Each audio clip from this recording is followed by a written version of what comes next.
Hi and welcome to Swiss Codes Daily Market Talk. It's Tuesday, the 26th of August. Trump reversed the post-Jackson Hole euphoria by trying to fire Lisa Cook on mortgage fraud allegations. Lisa Cook said that she will not leave. The problem is that every step shakes the Fed's credibility and widens the US yield curve between the short and the long end when equity valuations are sky high. What could go wrong? We will talk about all that and more. But before we do, please keep in mind that opinions are my own and this is not financial advice.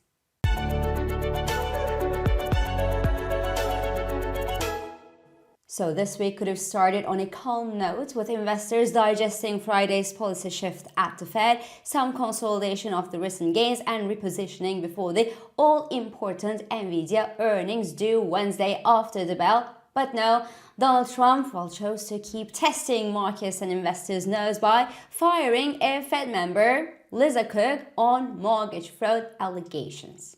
Now, frankly speaking, mortgage fraud story is probably, to me personally, not why Donald Trump is going after Lisa Cook. Diving just a little bit deeper into the issue, Lisa Cook actually has been quite outspoken about how tariffs that Trump administration is imposing on all trade partners raise inflationary pressures. Just last June, she specifically warned that Trump-style tariffs could complicate the Fed's job as they push prices higher, forcing the Fed to keep its interest rates higher for longer than it would otherwise. Everything that Trump doesn't want to hear indeed. Now, Lisa Cook said that she will not step down and she will resist, but the new episode of American drama at the heart of the Fed revives concerns obviously about the Fed's independency and should in theory destroy some value for a country that is no longer acting as the ultimate example of how modern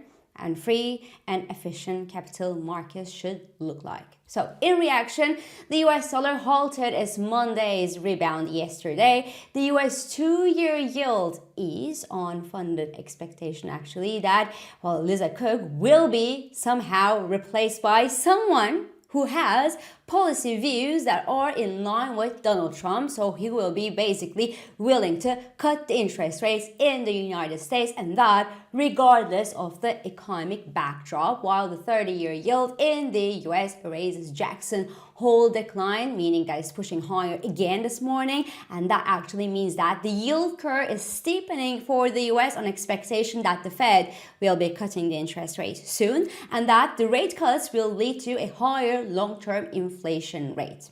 Along with the rising debt pressures on the US debt, the latter is not good news for risk investors as your little risk 30-year bond, say, pays almost 5% off return today, and the latter increases the opportunity cost of investing in riskier pockets of the market.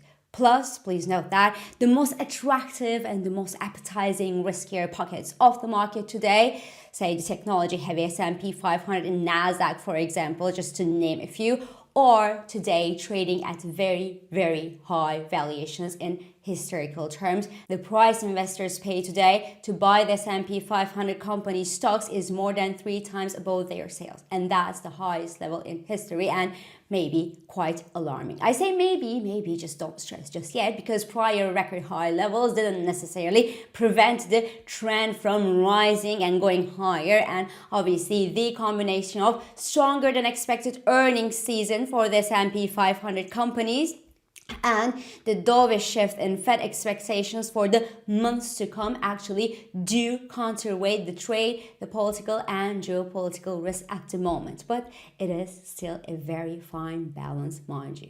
Now, away from the United States, the Japanese 10 and 30-year yields are also down for the second straight session since Monday. The Bank of Japan Governor, Mr. Ueda, actually said at his own Jackson Hole speech last Saturday that wages in Japan are expected to rise further due to a tightening labor market, and the conditions for another rate hike in Japan are coming together. So with more clarity on the trade front as well, the BOJ could very well move sooner rather than later. But this morning's inflation data from Japan actually showed an unexpected easing in Bank of Japan's inflation metric to 2%, clearing the way for further push of the USD JPY above the 138 level on dovish shift in these BOJ expectations before we see a significant reversal in favor of a stronger yen on a hawkish BOJ action.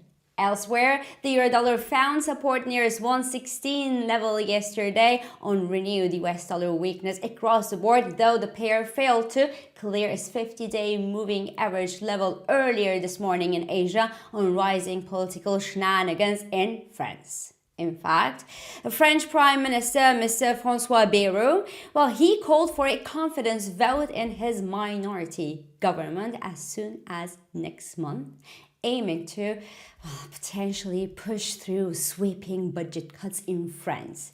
But obviously, opposition parties there have already ruled out support, increasing their risk of just another government collapse in France. So the yield spread between the French and German 10-year bonds spiked to the highest levels since last spring. And the latter could eventually limit the euro's upside potential against a broadly softer US dollar in the short run and halt the CAC 40's recent gains as well. Broader in Europe, the STOXX 600 index was actually under the pressure of French political uncertainty yesterday, but the index was also under the pressure of a 16% sell-off in Ørsted, which is a Danish offshore wind company. So this wind company, faced yesterday the news that their almost finished projects, so 80% finished projects in Northeast United States would be just stopped on Donald Trump's order, because Donald Trump doesn't really believe in renewable energy and he very explicitly prefers traditional peers instead.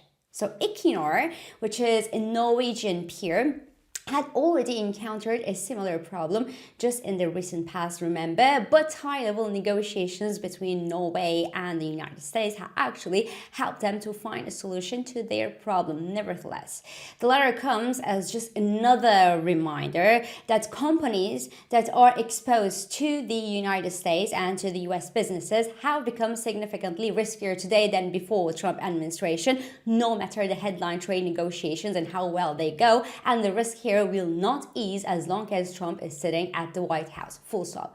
Ørsted could eventually get lucky, maybe if officials convince Donald Trump's administration that they need extra energy and that this particular project from Ørsted could feed electricity to 350,000 homes. Now, obviously, Ørsted's stock price chart does not look appetizing at all, but Fidelity's clean energy ETF that Ørsted is part of gained up to 60% since its April dip. Clean energy is no longer a hot speculative trade. Yes, on the contrary, it is an already burst bubble, and the global trend is not necessarily playing in favor of these companies under Donald Trump. But there is just one thing, and is that the companies active in this sector trade with significant discount to past years' valuations, and the need for energy is clearly there with rising AI and technology applications. Now, nuclear energy is also clearly back on the table as a clean but a controversial alternative, as it can give a lot of energy, but it will take time to bring nuclear energy live after years of controversy. Therefore, there is still hope that green energy demand will rise despite political erosion, and that there could be long-term opportunity in going back to green energy stocks when the prices are so low. But anyway,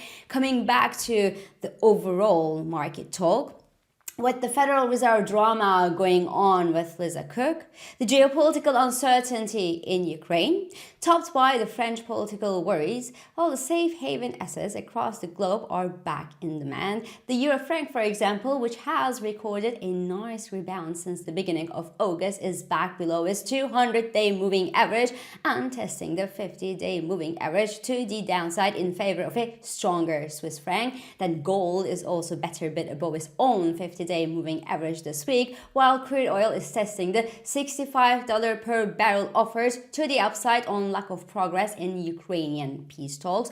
Clearing this level, the $65 per barrel level, will likely send US crude back to geopolitically stressed levels and could lead to a further price spike in the short run on rising geopolitical tensions that could eventually open the way for interesting top-selling windows for investors with longer horizon outlook, looking for soft energy prices in the medium to long run on expectation of rising supply glut in the second half of the year. So this is all for today. I'm İpek Özkardeşkaya, and thank you for joining me, and thank you for all your beautiful and supportive comments. I hope this episode of Market Talk has been helpful and it has been insightful to you. So please do not hesitate to leave your comments, your reactions, and your questions below, as usual. Follow us on Instagram, on X, on LinkedIn, but also on WhatsApp, Threads, Telegram, and Blue Sky for regular market updates. Subscribe to our YouTube channel for daily market comments, and please don't forget to hit the like button on these videos to let us know that you enjoy them. So I will meet you again tomorrow, and until then, good day trading.